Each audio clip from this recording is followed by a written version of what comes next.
We all think we have a handle on blood pressure, right? Cut back on salt, get a little exercise. But what if the biggest risks are hiding in plain sight, in those quiet hours right before you go to sleep? Well, today we're going to pull back the curtain on 5 of those seemingly innocent night habits that could be secretly pushing your blood pressure way up. So check this out. Every single night, your blood pressure is supposed to take a dive, dropping by about 10 to 20%. You can think of it as a much-needed vacation for your heart and arteries. It's this crucial downtime where your body gets to rest and repair. It's a fundamental rhythm of a healthy system. But here's the really important question. What happens when that drop just doesn't happen? For millions of people, their pressure stays stubbornly high, or it can even spike while they're fast asleep. This is a massive, hidden risk factor for some really serious cardiovascular problems. So, what exactly is going on in the dark? To get to the bottom of it, first we're going to explore this nighttime health mystery. Then we'll dig into the dietary dangers lurking after dark, some common traps in your mind and environment, and the signals your own body might be sending you. And don't worry, we'll wrap it all up with a super simple 2-minute reset you can start using tonight.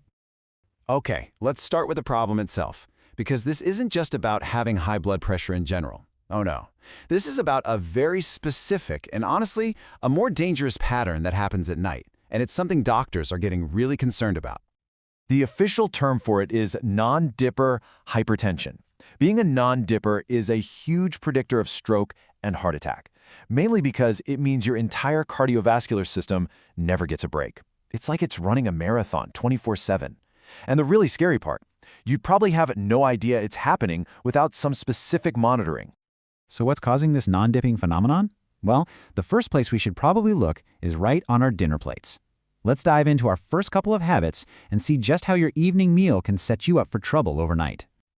Now, a lot of us try to do the right thing and eat a light supper. Sounds healthy, doesn't it? Maybe a quick bowl of soup from a can or a simple piece of toast with a slice of cheese. But this is exactly where the trap lies. The real villain here is hidden sodium. Processed foods like canned soups, breads, and even cheese can be absolutely loaded with salt. When you have all that sodium right before bed, your body hangs on to extra water. Then, when you lie down flat, all that extra fluid that was in your legs shifts up into your chest. This suddenly increases the volume of blood your heart has to pump, cranking up the pressure all night long. So, the fix is pretty straightforward. Try to make it a rule to close the kitchen about 3 hours before you plan to go to sleep. And if you absolutely need a snack, you have to become a labeled detective.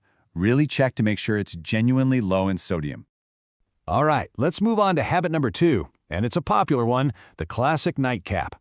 You know, that little glass of wine or whiskey to help you unwind and drift off. It feels like it's helping, but biologically, it's a total trickster. So here's how the trick works.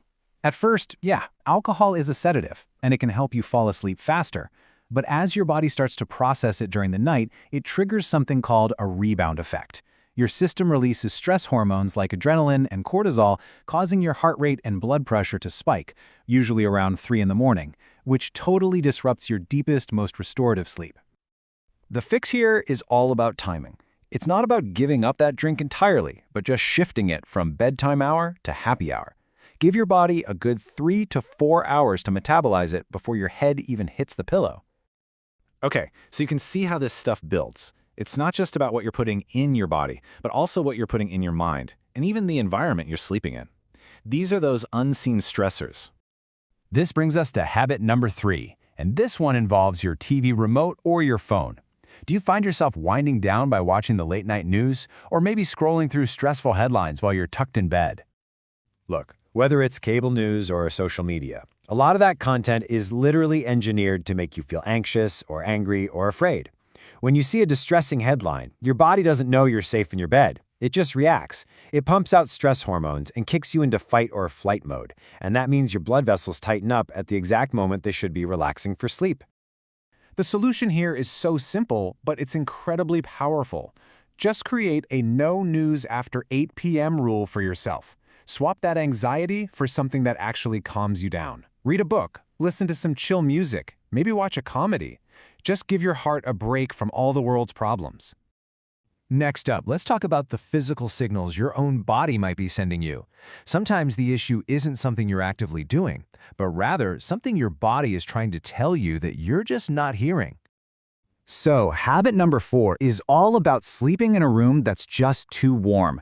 I get it, a lot of us like to be cozy, cranking up the heat, or piling on the blankets. But this habit works directly against your body's natural nighttime rhythm. I want you to remember this number, 65 degrees Fahrenheit, or about 18 degrees Celsius. Study after study shows that this is pretty much the sweet spot, the optimal temperature for your cardiovascular system to get the rest it needs while you sleep. And there's a really good reason why. So here's why that temperature is so important. When you're sleeping in a warm room, your heart has to work harder. It's pumping faster to try and cool your body down. But when you're in a cooler room, your core body temperature can drop naturally. And that drop is a key biological signal that tells your blood pressure, hey, it's time to chill out for the night. And our 5th and final habit is about something a lot of people just suffer through in silence. Do you ever get that weird, creepy, crawly feeling or an uncontrollable urge to move your legs when you lie down at night? So many people just write this off as a minor annoyance, but it's not. That feeling might actually be restless leg syndrome, or RLS, and this condition can cause hundreds of what are called microarousals all night long. You might not even remember waking up, but every single time your leg jerks, your brain is pulled out of deep sleep, and boom, your blood pressure spikes.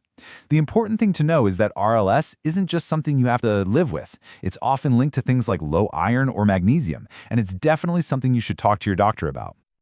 Okay, so we've looked at the 5 sneaky habits that might be working against you. Now, let's flip the script and talk about one incredibly simple, powerful habit you can add to your routine starting tonight to actively help lower your blood pressure. It's called the 2-minute box breathing reset. You see, high blood pressure is often a sign that your nervous system is stuck in go mode. This little technique is like a manual override to switch it to slow mode. Just sit on the edge of your bed, breathe in through your nose for a count of 4.